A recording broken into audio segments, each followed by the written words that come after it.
Mighty Mouse. So how does this work? Shorts need to close positions MMTLP, and they're on the hook for the dividend. Plus, they have shorts in active parent company. Yes, depending on when they shorted, they can have shorts in both. So if they shorted Torchlight, it never closed, and they got shorts in both companies. If they close their position, then they're not on the hook for any dividends. Then it's closed, done, gone. If they don't close and there is a dividend, then they're definitely on the hook for that. So it's kind of a damned if you do, damned if you don't type situation. Chris Collins, also this new hooligan prof, James Angel, apparently has been approaching all Congress people. Turns out from his Twitter feed, his aim is NextBridge becomes public and claims that that's what shareholders want. Oh, yeah, no, that's not what shareholders want. Shareholders want the opportunity to sell, to close their positions, or keep NextBridge. That's it. We want 2 days of trading back. So I think that's not new. new there, Professor James Angel. That's not what we want. He's connected with FINRA and ATS. Okay, so he's shilling, it sounds like. I'm going to look that dude up. Jamaican, come on. Hey, Houston. Happy birthday. Your thoughts on Charles Payne interview today? It's good. What's that lady's name? Ah, crap. I'm tired brain, so names are going to come to me. H. Starts with an H, and it's not coming to my mind. Anyway, he brought up MMTLP.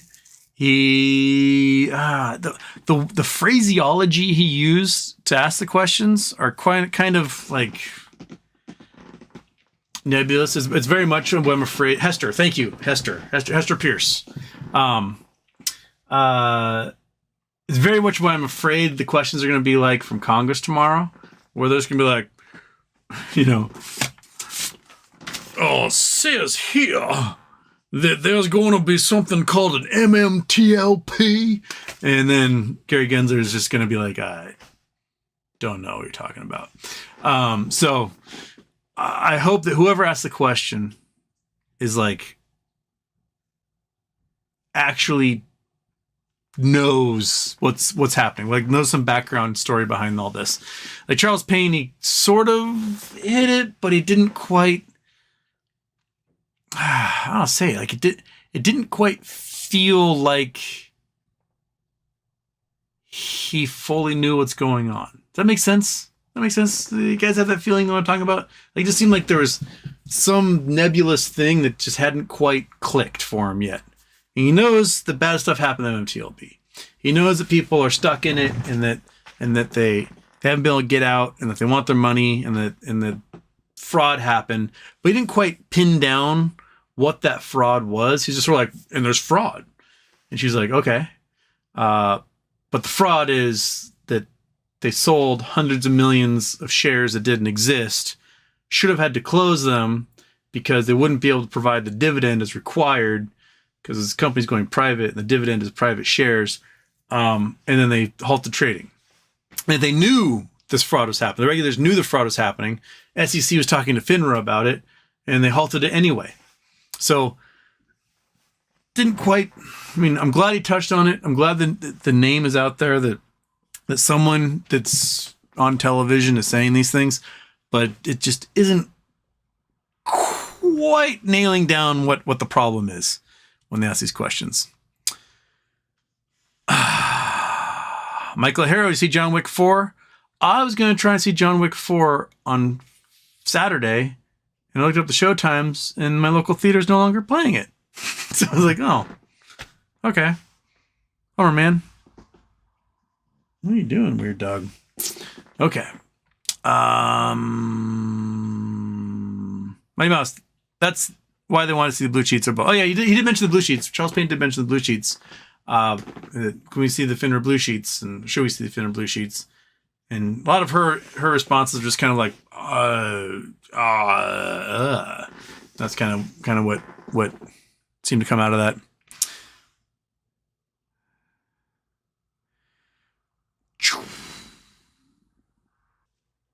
Dog Mom's here. Hello. Red Mustang's here. Is it MOAS still a possibility in your opinion? Happy birthday. Yeah. Because they still have not closed their positions. They're still on just a boatload of margin that has only increased and gotten bigger. And the market is still due for a massive correction. Just monumental historic correction. You cannot have as many terrible commercial mortgage-backed securities, REITs, the real estate investment trusts, the commercial mortgage-backed securities, the way the bond market's going, inflation, it's all so bad, and that's all we're hearing about, and it just can't last. It cannot last on the Federal Reserve pretending like everything's fine by buying up everybody's securities and holding on to it forever. That's not a solution. The solution is just wipe. Just let it implode, start over. It'll suck, but that's what you have to do. And then you pass a bunch of regulations so that you don't get these boom bust cycles, which is what we did after World War II, which is why we didn't have giant boom bust cycles. We had like little recession, did fine, little recession, did fine, little recession, did fine. And rather than woohoo, oh shit, woo, oh shit, we're roller coastering. So they're just, inflating that balloon even more, and that's just gonna be even bigger pop. Justin Stewart, yo Houston, you see the Charles Payne interview? Oh yeah, saw the Charles Payne interview with SEC Commissioner with Hester. Yeah, I mean it's good that he's asking.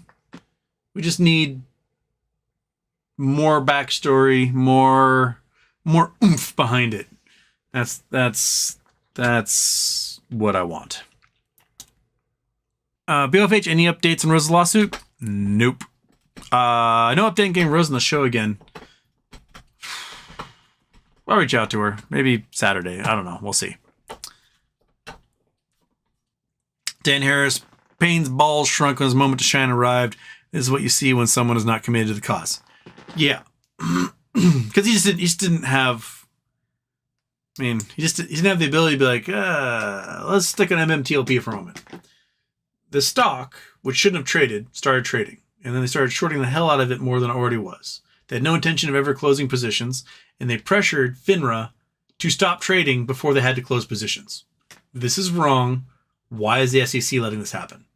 And she says, oh, there's market mechanics. Like, no, not about market mechanics. I want to know about this particular stock, MMTLP. Why the SEC let it trade after it wasn't supposed to trade, and then why they stopped trading it without closing positions. Why? Why are positions never closed? And then she goes, I don't know about the particular one. We'll learn about it. Get back to me tomorrow. You've had a year to figure this out. Figure it out. And that should be the type of questions that they get. Dustin Wright. Joe Umberto was asking if anyone knew if Congressman Davidson had blue sheets and could get them. What the hell is his lawyer Wes Christian doing? Berta asking Twitter for blue sheets is a joke. Yeah, no one on Twitter has the blue sheets. If anyone on Twitter had the blue sheets, they would be out there already. But everyone's asking for them. I think 2 congressmen have asked for them. What's his butt in South Carolina? And what's his butt in Texas? And again, the names are... but they've not come as far as I know. I know Rosa would love to have it. Rosa would love to have the court order those blue sheets be given over. But this committee will have the power to subpoena those if it comes down to it. So hopefully, any members of Congress who are on the Finance Committee, ask them. Ask about it. Ask again. And then say we're going to subpoena this information and get the whole committee to vote on a subpoena. That's the stuff that needs to happen. And you will uncover all sorts of weird things. That will lead down the rabbit hole, and then you'll be wearing Hawaiian shirts, talking to strangers on the internet 3 days a week. And join us. The water is fine.